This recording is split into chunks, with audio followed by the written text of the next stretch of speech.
Bana, ujambo na karibu sana mtazamaji Bongo Super Media. Hii leo Bongo Super Media tuko hapa kuweza kumzungumzia moja ya kijana ambaye anafanya vizuri sana katika muziki wa singeli. Anayefahamika kwa jina la Dogo Paten. Dogo huyu amekuwa akitrendi sana katika mitandao mbalimbali ya kijamii kutokana na nyimbo zake ama klipu zake ambazo zimekuwa zikifanya vizuri sana katika mitandao mbalimbali ya kijamii. Sasa basi ameweza kufanya muziki na Zuchu, na tayari ngoma ya Afande imeshatoka katika YouTube channel ya kwake Dogo Paten. Lakini nimeweza kusikiliza vizuri sana interview ambayo ameifanya Dogo Paten kuhusiana na Diamond kuikubali nyimbo hiyo. Paten nikasema nini? Utakwenda kufahamu ndani ya video hii. Kufanya ni kubonyeza alama ya kusubscribe ili uwe mtu kwanza kupata video mbalimbali kutoka hapa Bongo Super Media. Na bila kupoteza muda, moja ya interview ambayo nimeisikia Dogo Paten akizungumza, ameweza kumuelezea Diamond Platinum na kusema kwamba Diamond ameruhusu nyimbo ya Afande itoke, kwa maana ameweza kuisikiliza vizuri,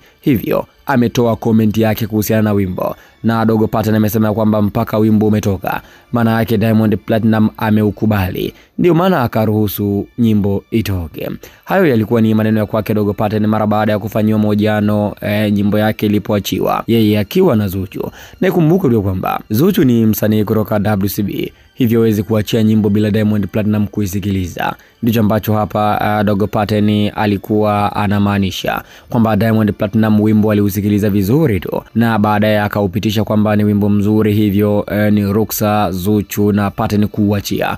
Ndio maana ngoma ya Afande imetoka, moja ya wimbo bora sana ambao unafanya vizuri sana katika upande wa singeli, na ni moja ya Dogo ambaye amekuja kwa kasi sana katika muziki wa singeli. Huu ni wakati wake sasa kuweza kufanya vizuri katika anga hizi za singeli. Ikumbukwe tu hapo awali alikuwa na mwenzake anayefahamika kwa jina la Sergeant, lakini wawili hawa wakaingia mtafaruku na kila mmoja akaanza kufanya kazi kivyake. Sasa mtazamaji Bongo Super Media, kama umeifuatilia vizuri ngoma ya Afande ya kwake Dogo Paten, maoni yako wewe ni yapi? Unaweza kuandika maoni yako hapo katika sehemu ya comments. Ciao, mpaka wakati mwingine tena, bye bye.